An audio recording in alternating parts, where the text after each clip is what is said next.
세 그루 나무의 이야기라고 하는 이야기가 있습니다. 세 그루 나무는 꿈을 꾸었습니다. 첫 번째 나무는 금은보화를 담는 보석이 되기를 꿈꾸었습니다. 나는 앞으로 잘 자라서 보석함이 될 거야, 그렇게 생각했습니다. 두 번째 나무는 나는 큰 함선이 되어야지, 그래서 왕을 태우고 모든 전장에 나가서 승리하는 큰 함선이 될 거야 라고 큰 포부를 가졌습니다. 세 번째 나무는 나는 이 숲에서 제일 크게 자라는 가장 큰 나무가 될 거야. 그래서 세상 모든 사람들이 나를 보면서 우러러보게 만들 거야. 그렇게 꿈을 꾸었습니다.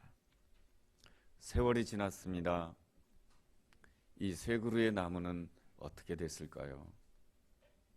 첫 번째 나무는 보석함이 되기를 원하였지만 안타깝게도 말구유가 되고 말았습니다.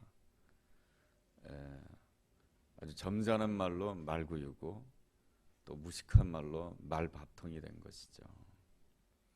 자신의 모습을 보고 굉장히 실망스러웠습니다. 두 번째 나무는 큰 범선이 되기를 원했고 왕을 태우는 범선이 되기를 원했지만 나무꾼이 자기를 잘라서 만드는 것을 보니까 그저 하찮은 고깃잡이 배에 불과하였던 것입니다. 고깃잡이 배이니까 이 배에는 항상 비린내가 났던 것입니다. 내 모습을 절대로 자랑할 수가 없습니다. 너무 실망스럽습니다. 세 번째 나무는 누구보다도 큰 나무가 되어서 숲을 자랑하고 숲의 대표적인 나무가 되기를 원했지만 나무꾼이 와서 자기를 잘라서 어디로 데려갔냐 하면 사형장으로 데려갔습니다. 그리고 자기를 십자가로 만드는 것이었습니다. 사형수를 매다는 십자가였던 것이죠. 나무는 생각했습니다. 나는 저주받은 자이구나. 이 나무가 이렇게 멋지게 자랐는데 될 것이 없어서 사형수를 매다는 십자가 나무가 되었을까? 내 나무라고 하는 생애는 저주받은 생애구나. 그렇게 생각했는데 예수님이 오셨습니다. 예수님이 오시자 첫 번째 나무는 말구유죠. 예수님을 영접하는 말구유가 되었습니다. 두 번째 나무는 고기잡이 배죠.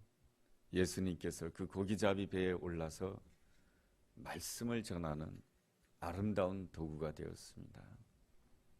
세 번째 나무는 십자가 나무죠.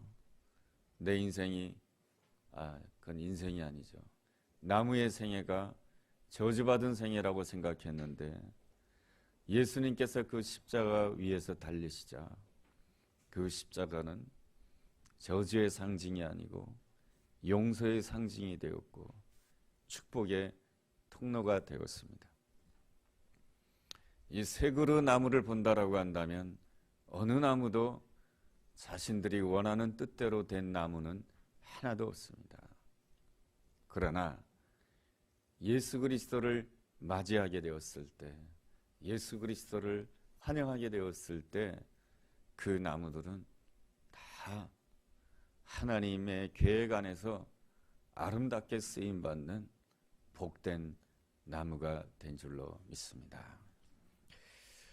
스위스의 유명한 기독교 철학자 칼 힐티는 이렇게 말합니다. 인간 생애에 있어서 가장 행복할 때가 언제이겠습니까? 어떤 사람은 사랑하는 사람과 결혼을 할 때가 가장 행복한 때라고 말합니다. 어떤 이는 내가 시험에 꼭 합격하고 싶었는데 그 시험에 합격했을 때가 참 행복할 때라고 말합니다. 어떤 이는 내가 직장에 들어가서 보란듯이 높은 자리에 오르기를 원했는데 그 높은 자리에 오를 때에 사람들은 나는 누구보다 더 행복할 것이라고 생각합니다. 그러나 가장 행복한 사람은 누구냐 하면은 하나님께서 내게 주신 사명이 무엇인지를 알고 내가 그 사명에 따라서 쓰임받고 있구나, 그렇게 깨닫는 사람이 참으로 행복한 사람이며 행복한 날들을 보내는 사람이다 라고 말하는 것입니다. 내가 지금 하나님께 쓰임받고 있다고 생각되었을 때야말로 가장 인생의 행복이요 그 삶이 천국의 삶이라고 하는 것입니다. 그러나 하나님께서 나를 쓰신다라고 하는 생각이 없이 그저 내가 생존하기 위해서, 내가 살아야 되니까, 밥 먹어야 되니까 일을 한다라고 한다면 그의 인생은 지옥이라고 말하였습니다. 어떻습니까? 나는 하루하루를 살아가면서 내가 하나님께 쓰임받는 아름다운 생애라고 생각하십니까? 아니면 내가 살아있으니까, 내가 목구멍에 풀칠해야 되니까 어쩔 수 없이 일을 해야 되고 어쩔 수 없이 살아가야 되는 인생입니까? 하나님의 사람들의 아름다운 점이라고 하는 것은 항상 내가 누구인지를 잘 알았다라고 하는 것입니다. 사도 요한이라고 하는 사람은 95세 때에 터키 앞에 있는 반모섬이라고 하는 곳에 유배를 당하게 됩니다. 이 사도 요한은 오랫동안 주님을 위해서 헌신했던 사람입니다. 그런데 복음을 전한다는 이유로 95세 때에 반모섬에 유배되어서, 그 반모섬은 탄광촌입니다. 탄광촌에 가서 하루 종일 석탄을 캐고 은을 캐고 이러한 일들을 한다라고 하는 것은 보통 고단한 생애가 아니고 인간적으로 보면은 비참한 생애이죠. 그러나 사도 요한은 자기가 반모섬에 유배되어 있다 해서 자기가 자기 자신을 하찮게 보지도 않았고 자기가 자기를 비참하게 보지도 않았습니다. 내가 이 반모섬에 있지만은 하나님께서는 여전히 나를 쓰신다라고 하는 것을 믿었던 것입니다. 그러기에 그는 그 반모섬에서 우리 모두가 다 알고 있는 요한계시록을 쓰게 됩니다. 이 요한계시록은 너무너무 귀한 하나님의 말씀입니다. 이 사도 요한이 요한계시록이라고 하는 이 귀한 말씀을 기록했다고 해서 자기 스스로를 대단하다고 생각지 않았습니다. 그가 가장 중요하게 생각했던 것은 이것입니다. 내가 가난하든지 부하든지 높은 자리에 있든지 낮은 자리에 있든지 존귀한 자리에 있든지 비천한 자리에 있든지 하나님은 지금도 살아계셔서 하나님은 지금도 일하고 계신다라고 하는 것입니다. 그리고 그 하나님이 일하시는 자리에 내가 지금 참여하고 있다라고 하는 것입니다. 이것이 바로 사도 요한이 언제나 자기 자신을 그렇게 생각했던 것입니다. 그러한 점에 있어서 하나님의 사람이란 어떠한 사람입니까? 언제나 하나님을 자랑하는 사람입니다. 하나님을 자랑하는 가장 아름다운 표현이 무엇이겠습니까? 할렐루야입니다. 할렐루야가 무엇입니까? 하나님을 찬양하라 라고 하는 것입니다. 우리는 날마다 할렐루야 해야 되는 것입니다. 그리고 우리가 날마다 사용해야 되는 단어가 무엇입니까? 아멘 해야 되는 것입니다. 아멘이라고 하는 것이 무엇입니까? 나는 그렇게 될 줄로 믿습니다. 이런 뜻입니다. 하나님이 말씀하셨다라고 한다면 하나님의 약속대로, 말씀대로 그렇게 될 것을 믿습니다. 이것이 바로 아멘인 것입니다. 그래서 우리는 어떤 형편, 어떤 상황 가운데 있든지 간에 하나님을 자랑하며 할렐루야 할 수 있어야 되는 것이고, 어려운 문제 가운데 있다 할지라도 우리는 그 어려운 문제 앞에서 아멘을 선포할 수 있어야 되는 것입니다. 하나님이 나를 사랑하시니, 하나님이 나와 함께 하신다고 하시니 내가 그 말씀을 믿습니다. 아멘할 수 있어야 되는 것입니다. 이렇듯 우리가 하나님을 자랑하는 말, 믿습니다라고 하는 그 말 대신에 우리는 나 자신도 모르게 나의 형편이 나의 기대와는 다르게 전개되게 되었을 때 우리는 나 자신도 모르게 하나님을 자랑하는 말보다는 원망하는 말을 하고 낙심하는 말을 하고 하나님 믿어도 아무 소용없구나, 이런 생각을 하게 됩니다. 그렇다라고 한다면 나는 아직까지 하나님의 은혜가 무엇인지 모르고 나는 아직까지 믿음이 매우 약한 사람인 것입니다. 우리가 어떠한 형편 가운데 있든지 간에 늘 하나님을 자랑할 수 있어야 되고 내가 하나님을 믿을 수 있어야 됩니다. 그래서 성경을 펼치면서 힘들고 어려울 때에 성경을 펼치면서 읽어야 되는 것입니다. 하나님, 내가 지금 힘들어 죽겠는데, 하나님 내가 지금 어려워 죽겠는데 오늘 하나님께서 나에게 말씀하시는 바가 무엇입니까? 그를 들어야 되는 것입니다. 내가 이 말씀이 내 마음에 부딪히면 이 말씀이 바로 하나님이 나에게 주신 말씀이다라고 하는 것을 내가 온전히 믿겠습니다. 그렇게 고백할 수 있어야 돼요. 최근에 읽은 말씀 가운데 이사야서 46장 4절을 보면 이런 말씀이 있습니다. 내가 노년이 될 때까지 내가 너를 지켜줄 것이다.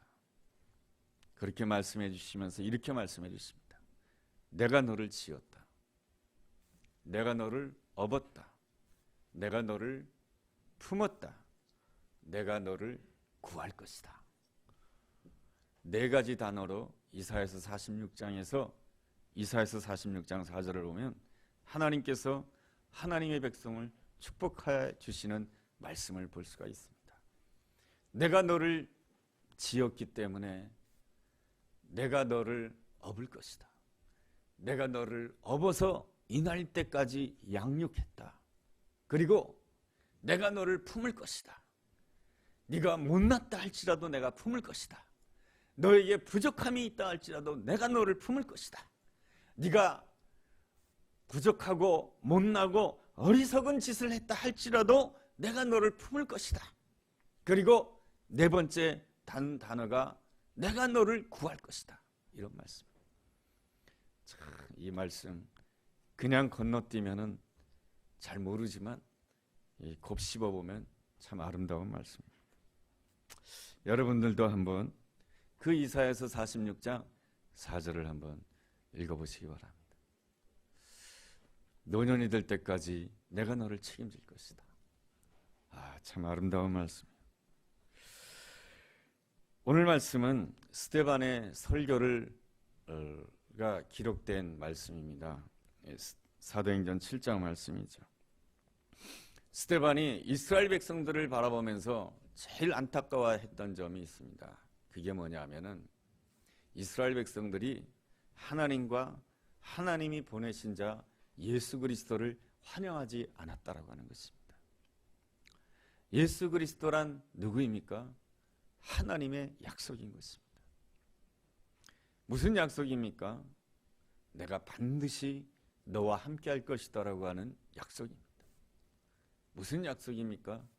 내가 반드시 너를 구원할 것이다라고 하는 하나님의 놀라운 약속입니다. 그렇다라고 한다면 이스라엘 백성들은 예수 그리스도께서 오셨을 때에 그 하나님의 약속을 환영해야 되는 것입니다. 그러나 이스라엘 백성들은 그 하나님의 약속을 눈여겨보지 않았습니다. 왜냐하면 그들은 다른 데 관심이 있었습니다. 하나님의 약속보다는 성전의 외모를 자랑하였습니다.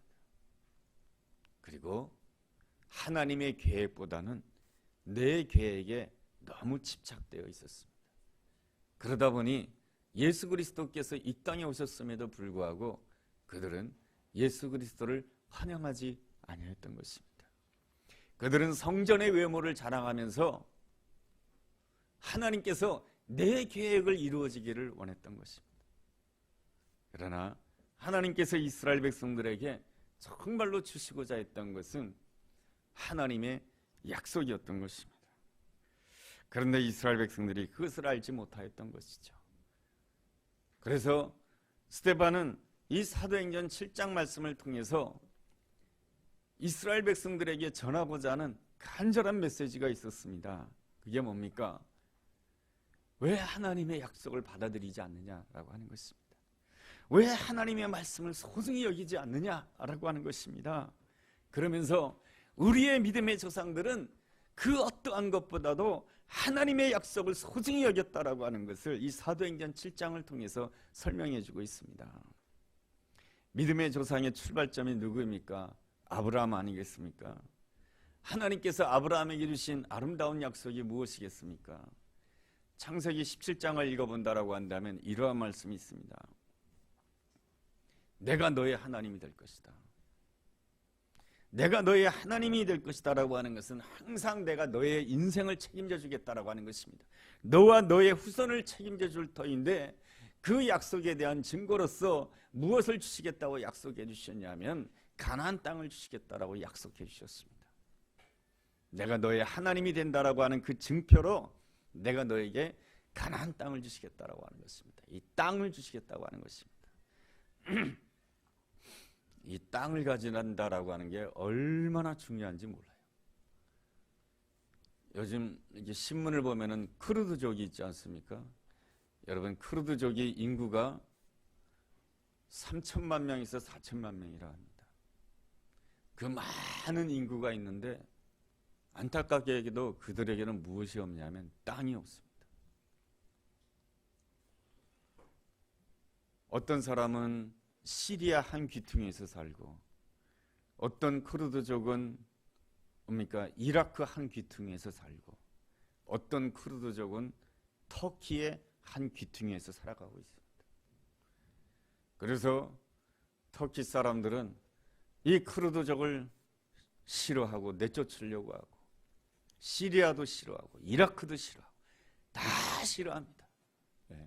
그 3,500명이나 되는 3,500명이 아니에요. 3,500만 명이나 되는 그 크루드족은 오늘날도 이 집시처럼 땅 없이 살아가는 것입니다.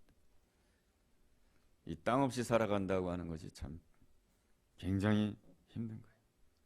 그 크루드족이 독립된 국가의 지위를 가지지 못함으로 인해서 오늘날 터키가 공격을 해도 아무도 거기에 대해서 책임을 져주지 않습니다. 안타까운 현실인 것이죠.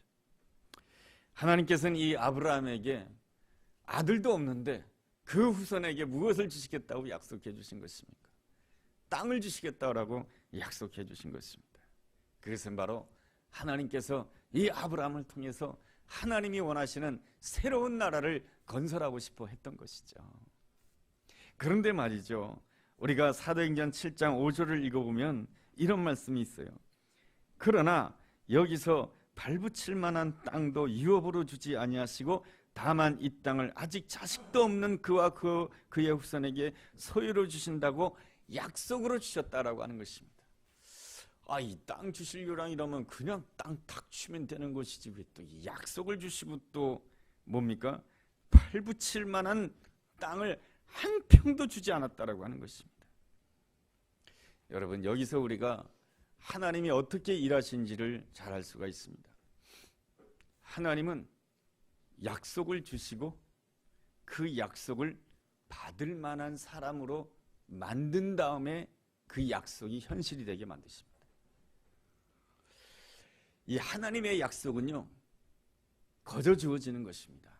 그렇지만은 그 거저 주어지는 것이 아니고 핏값으로 주어지는 것입니다. 왜 그러냐면 하나님의 아름다운 약속의 핵심은 하나님께서 우리와 함께 하신다라고 하는 것입니다. 그런데 하나님은 거룩하신 하나님이시고 이스라엘 백성들은 죄인이기 때문에 거룩하신 하나님께서 이스라엘 백성들과 함께할 수가 없는 것입니다. 죄의 마지막은 사망이고 죽음인 것입니다. 그렇기 때문에 이 죽음의 문제를 해결해야 되기 때문에 이스라엘 백성들 대신에 누군가를 죽여야 되는 것입니다. 그래야 이스라엘 백성들이 하나님의 백성이 되는 것입니다. 그래서 하나님께서 이스라엘 백성들에게 제사 제도를 허락하신 것입니다. 제사 제도를 통해서 이스라엘 백성들이 그 죄를 지은 죄를 대신해서 어린 양을 죽이는 것입니다. 그래서 이스라엘 백성들은 매년마다 어린 양을 죽여야 되는 것입니다. 그래야만이 그들이 하나님의 백성으로서 하나님이 함께 하시는 놀라운 은혜를 누릴 수가 있게 되는 것입니다. 그런 점에 있어서 하나님의 약속에는 반드시 무엇이 포함되냐면 핏값이 포함되어 있는 것입니다. 그런데 하나님께서 때가 되었을 때 하나님의 아들 예수 그리스도를 이 땅에 어린 양으로 보내주십니다. 그래서 예수 그리스도께서는 이 땅에 있는 인간들의 죄를 대신해서 뭡니까? 어린 양이 되셔서 십자가에 죽으신 것입니다. 우리 죄를 대신해서 말이죠. 죄를 대신해서 십자가에 죽으심으로 인하여서 예수 그리스도께서 우리 모두에게 약속이 되어주신 것입니다. 무슨 약속이 되어주시느냐? 하나님이 너와 함께 하신다고 하는 약속, 하나님이 반드시 너를 구원해 주신다라고 하는 그 놀라운 약속이 주어진 것입니다. 그래서 하나님의 약속은 핏값으로 주어진 것입니다. 이 핏값은 사랑의 핏값인 것입니다. 이 핏값에 대해서 우리도 어떻게 해야 되는 것입니까? 값을 지불해야 되는 것입니다. 무슨 값을 지불해야 되는가? 그 우리가 지불해야 될 값이라고 하는 것은 믿음의 값이라고 하는 것입니다. 예수 그리스도를 믿기만 한다라고 한다면 우리가 하나님의 자녀가 되고 하나님의 구원의 역사가 나의 삶 가운데 임할 것을 믿는 것입니다. 이것이 바로 믿음의 값이요, 나를 내려놓는 값이요, 순종의 값이요, 그래 말씀에 복종하는 값인 것입니다. 그래서 믿음의 값을 지불하게 되었을 때 하나님께서 우리에게 주시는 놀라운 은혜가 있습니다. 그게 뭐냐면 내가 무슨 일을 만난다 할지라도 나는 하나님이 함께하는 사람이 된다라고 하는 것입니다. 내가 무슨 일을 만난다 할지라도 나는 하나님이 원하시는 사람의 모습을 가지게 될 것이다라고 하는 것입니다. 내가 무슨 일을 만난다 할지라도 나를 향하신 그 하나님의 계획, 내가 하나님께서 나를 처음 만드셨을 때 하나님이 가졌던 그 계획이 반드시 나에게 이루어진다라고 하는 것을 믿어야 되는 것입니다. 이것이 바로 하나님이 우리에게 요구하시는 믿음의 값인 거예요. 이 믿음의 값을 잘 감당하려면 오직 하나님의 약속을 믿고 단순하게 순종해야 돼요. 우리에게 계산이 많으면 하나님이 기뻐하지 않아요. 하나님이 말씀하셨으면 그대로 믿는 것이 바로 그리스도의 피값에 믿음의 값을 지불하는 태도인 것입니다. 그 복을 누린 사람들이 믿음의 조상들인 것이죠. 오늘 우리가 읽은 성경에는 누가 나오고 있습니까? 15절에 야곱이 나오고 있습니다. 야곱이 세상을 떠나게 되었습니다. 그렇게 되었을 때 야곱이 한 일이 있습니다. 뭐냐 하면은 후손들에게 당부를 하게 됩니다. 나의 시신을 이 애굽 땅에 묻지 말아라. 나의 시신을 저 세겜 땅에 묻어라. 그 세겜 땅이라고 하는 것은 헤브론 땅인 것이죠. 그 헤브론 땅에는 무엇이 있습니까? 막벨라 굴이 있는 것이죠. 막벨라 굴에는 누가 묻혀 있습니까? 아브라함이 묻혀 있고 사라가 묻혀 있고 그 아들 이삭이 묻혀 있는 땅인 것입니다. 하나님께서 아브라함에게 이 가나안 땅을 주시겠다라고 약속했지만은 이 아브라함에게는 발붙일 땅이 없었던 거예요. 예? 그러니까 무슨 소리냐면 자기 이름으로 소유된 땅을 가질 수가 없는 거예요. 오늘날 쿠르드족이 저기 터키에 1,500만 명이 살고 있지만은 그 사람들은 자기 명의로 부동산을 못 가져요. 그러다 보니까 그들이 거주하는 지역은 어떤 지역이냐? 사람이 살기 힘든 땅에만 거주하는 거예요. 사람들이 살기 싫어하는 땅에만 거주할 수밖에 없는 거예요. 그러니까 광야에 거주하는 족속들이 크루드족인 것이죠. 그래도 그들은 1,500만 명이나 되지. 너도 크루드족이고 너도 크루드족이고 함께 의지할 사람이나 있지. 이 아브라함은 갈대아 우르 땅에 와서 한 사람도 자기 동족이 없는 거예요. 얼마나 외로웠겠어요. 그때에 아내 사라가 세상을 떠나게 됩니다. 그렇지만은 세겜 족속들이 아브라함을 존경하게 됩니다. 이 굴을 그냥 쓰라고. 당신의 아내가 죽었으니까 이 굴을 그냥 쓰라고. 그러나 아브라함은 그렇게 하지 않습니다. 아닙니다. 내가 돈을 지불해서 이것을 사겠습니다. 값을 지불하는 것이죠.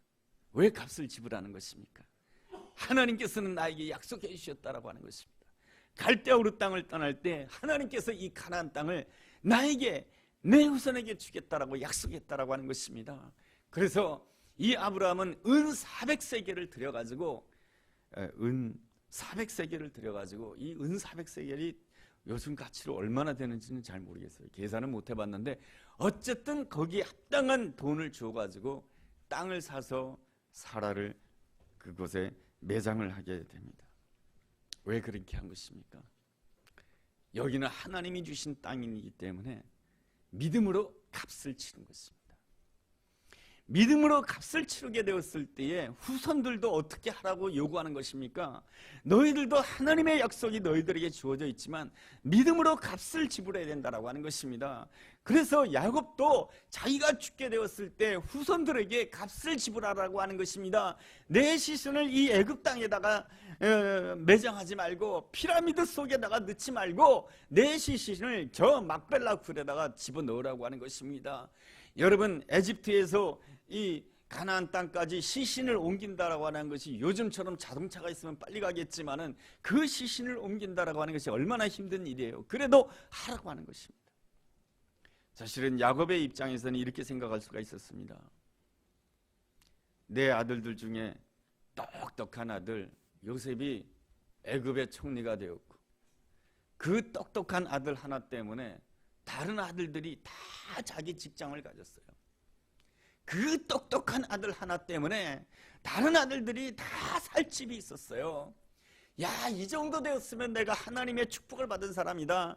오, 하나님 감사합니다. 할렐루야. 나는 이제 죽어도 여한이 없습니다. 여러분, 그럴 수 있었어요. 아마 저라면 그랬을 것 같아요. 그런데 야곱은 거기에 소망을 두지 않았어요. 내 아들 요셉이 애굽의 총리가 된 것으로 만족하지 않았습니다. 그리고 다른 아들들이 요셉 때문에 직장을 얻고 집을 얻는 것에 대해서 그것 때문에 만족하고 그것 때문에 즐거워하고 기뻐하지 않았습니다. 이 야곱의 관심은 늘 하나님의 약속에 있었습니다. 그래서 야곱은 세상을 떠날 때에도 그 아들 하나하나 불러서 축복을 해주십니다. 왜 그렇게 하는 겁니까? 하나님이 함께하지 아니하면 지금 너희들이 가지고 있는 거 아무것도 아니다라는 것입니다. 그래서 아들 하나하나를 다 불러서 하나님의 감동대로 그 아들들을 축복해주는 그런 장면을 올해는 창세기에서 볼 수가 있습니다. 그 아버지가 그랬기에 그 아들 요셉은 어떻게 합니까? 자기의 시신을 완전히 매장하지 말라고 합니다. 아버지 야곱의 시신이 가나안 땅에 있으니 내 시신까지 가나안 땅에 놓았다라고 한다면 여기 애굽 땅에 있는 이스라엘 백성들이 저 가나안 땅을 다 잊어버릴까 봐 후손들에게 당부를 합니다. 내 시신을 임시로 매장하라고. 하나님의 때가 되었을 때에 내 시신을 가지고 이 애굽 땅을 놔주기를 바란다고. 너희들이 다 같이 나갈 때에 내 시신을 가지고 나가기를 원한다고. 여러분, 이것이 바로 무엇입니까? 그 아브라함이 값을 치를 때 야곱이 값을 치르고 야곱이 값을 치르니까 이 요셉이 값을 치르는 거잖아요. 바로 무슨 값을 치르느냐? 믿음의 값을 치르는 것이죠. 하나님의 약속을 바라보면서 믿음의 값을 치르는 것이죠. 이스라엘 백성들은 요셉 때문에 애굽 땅에서 편안하게 정착할 수가 있었습니다. 땅도 가지게 되고 양도 치게 되고 안정된 생활을 가지게 됩니다. 여러분, 하나님이 축복해 주실 때에 하나님의 백성은 항상 생각해야 됩니다. 하나님께서 왜 나에게 이렇게 축복해 주시는가? 하나님은 하나님의 사람에게 항상 계획이 있고 뜻이 있는 것입니다. 하나님은 알파와 오메가가 되신 하나님이십니다. 하나님은 우리에게 역사하시고 손대기 시작하시면 절대로 포기하지 아니하시고 하나님이 원하시는 모습을 만들어 가기까지 나를 다듬으시고 깎으시고 싸매시고 인도하시고 나를 품으시고 업으시고 나를 구원하시고 나를 만들어 주시는 그런 하나님이십니다.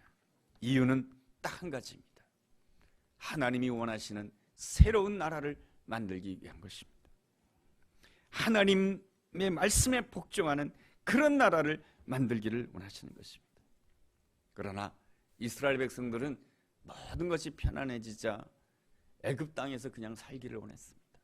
하나님은 아브라함과 그의 후손들이 새로운 나라를 건설하기를 원했지만, 새로운 백성이 되기를 원했지만 이스라엘 백성들은 애굽 백성이 되기를 원했던 것입니다. 그래서 하나님께서 그 이스라엘 백성들에게 고난을 허락하십니다. 그 말씀이 18절입니다. 요셉을 알지 못하는 새 임금이 애굽 왕위에 오르매 그가 우리 족속에게 교활한 방법을 써서 조상들을 괴롭게 하여 그 어린아이들을 내버려 살지 못하게 하려 할세. 애굽의 바로 왕이, 요셉을 알지 못하는 애굽의 바로 왕이 아주 교활한 방법으로 이스라엘 백성들 가운데 아들이 나면 다 죽이게 만드는 것입니다.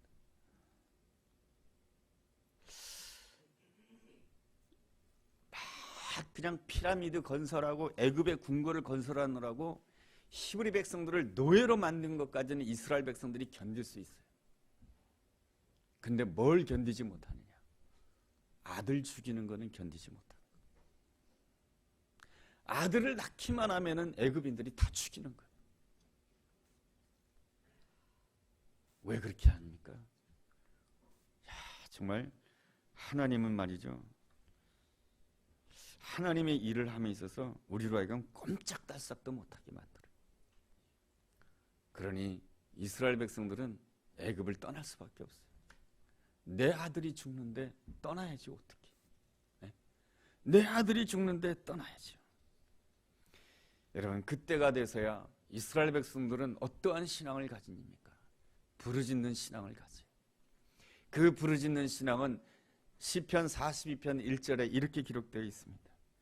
하나님이여, 사슴이 시냇물을 찾기에 갈급함 같이 내 영혼이 주를 찾기에 갈급하나이다. 사슴이 시냇물을 찾는다라고 하는 것은 무엇입니까? 저는 이 말씀을 읽을 때마다 항상 저는 그 동물의 왕국에서 보았던 그 아프리카 사바나 지역에서 일어나는 그 장면을 상상하게 됩니다. 이 사바나 땅에 우기가 오면은 괜찮은데 건기가 오게 되면은 물이 부족해요. 물이 부족하면은 짐승들이 이동하게 되어 있어요.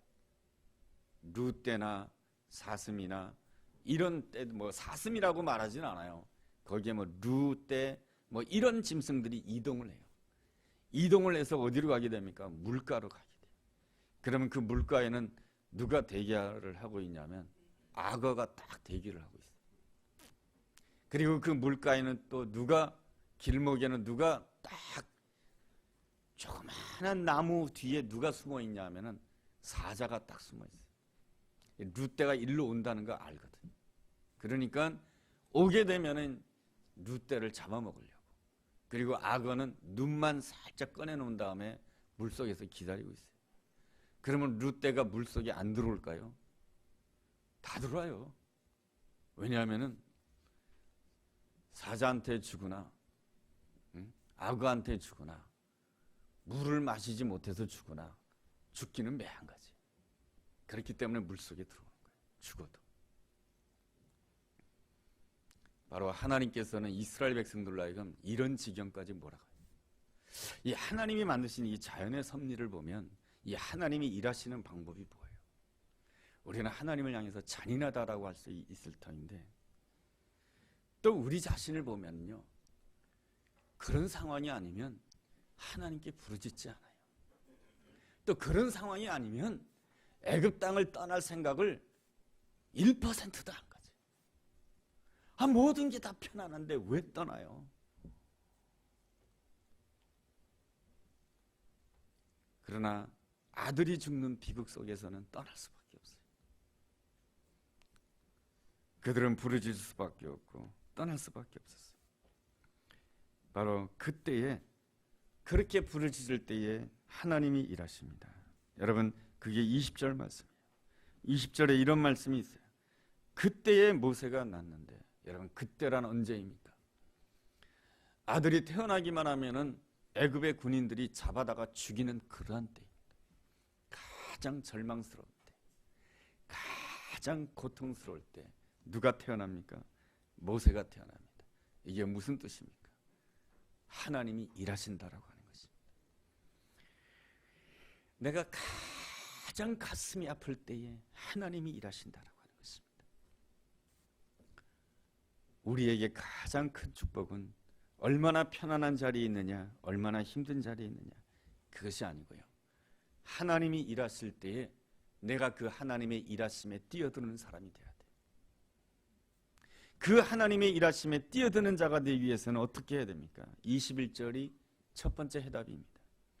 버려진 후에, 바로 어머니가 누구죠? 요게벳이죠. 요게벳은 아들을 내려놔야 돼요. 내가 가장 사랑하는 것을 내려놔야 돼요. 내가 가장 하고 싶은 것을 내려놔야 돼요. 하나님의 놀라운 일하심을 위해서는 내가 가장 하고 싶은 것, 내가 가장 붙들고 싶은 것이 우상이에요. 그것을 내려놔야 돼요. 그것을 내려놔야 하나님이 준비해 놓으신 바로의 딸을 만나게 돼요. 그 내가 가장 원하는 것을 내려놔야 뭡니까? 그 아들 모세가 200만이나 되는 수많은 이스라엘 백성들을 이끌고 하나님께서 준비해 놓으신 땅, 가나안 땅에 인도하게 되는 놀라운 역사가 시작되는 거예요. 나를 버리는 것이 너무너무 힘든 거예요. 그런데 그 하나님의 일하심은 어디에서 시작되는가? 바로 나를 내려놓으면서 시작되는 거예요.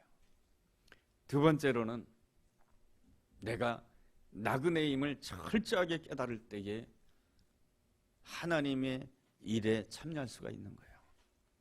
모세가 광야로 왕자로 40년 동안 살다가 광야로 나가서 살 때에 그가 아들을 낳게 됩니다. 십보라를 통해서. 그 아들의 이름이 뭡니까? 게르솜입니다. 첫 번째 아들 게르솜이라고 하는 뜻이 뭡니까? 내가 이방 땅에서 나그네가 되었다라고 하는 것입니다. 그게 뭡니까? 아무도 나를 도와주지 않는다는 것입니다. 그리고 내가 외롭다라고 하는 것입니다. 여러분, 하나님의 일에 참여하려면 아무도 나를 도와주지 않는 시간을 경험해야 돼요. 그리고 내 인생은 참 외롭다, 이 시간을 가져야 돼요. 그 다음에 하나님이 주시는 축복이 있어요. 모세가 두 번째로 낳은 아들이 있어요. 엘리에셀이에요. 엘리에셀이란 무슨 뜻입니까? 하나님만이 나의 도움이시다라고 하는 것입니다. 이 모세가 광야 40년 동안 살면서 두 가지를 깨달은 거예요. 바로 내가 나그네다라고 하는 것을 깨닫고 하나님만이 나의 도움이시다라고 하는 것을 깨닫게 되었을 때 나는 어떤 사람이 되냐면 하나님께 집중하는 사람이 돼요. 하나님께 집중하게 되었을 때 누구를 보게 됩니까? 떨기나무 가운데서 하나님을 보게 돼요. 하나님께 집중하게 되었을 때 우리는 하나님을 만나게 돼요. 그러자 모세가 경험했던 왕자로서의 40년 세월, 광야에서 40년 세월이 다 하나님의 계획에 쓰임받게 되는 다 아름다운 도구가 되는 거예요. 우리 인생의 해답은 예수님을 만나는 거예요.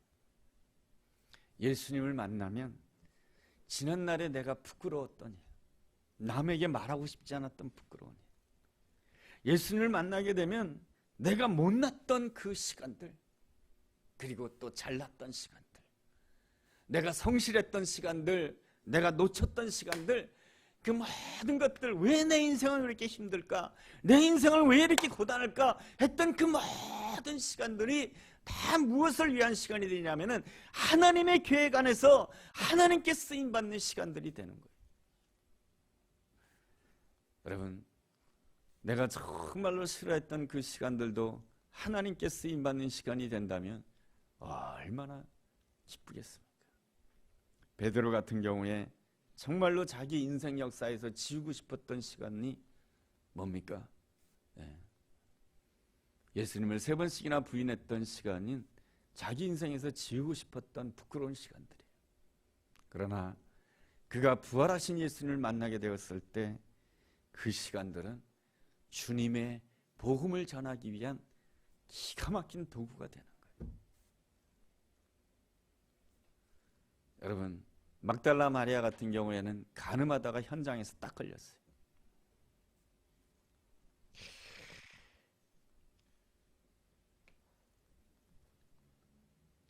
근데 그게 누가 그냥 인터넷에다가 올린 거예요. 블로그로. 막달라 마리아가 이런 여자라고. 이 블로그에 한번 올리면 이 사람 저 사람이 다 퍼날라요. 그거 지우고 싶은데 못 지워요. 절대로 못 지워. 그런데 그 막달라 마리아가 예수 그리스도를 만난 이후로 그 모든 것들이 주님의 복음을 전하는 도구가 되는 거예요. 어느 누구가 막달라 마리아를 향해서 손가락질해요. 막달라 마리아는 부활하신 예수님을 첫 번째로 만난 여인이에요. 모두가 다 도망갔지만 막달라 마리아는 예수님이 십자가 지는 자리까지 간 여인이에요.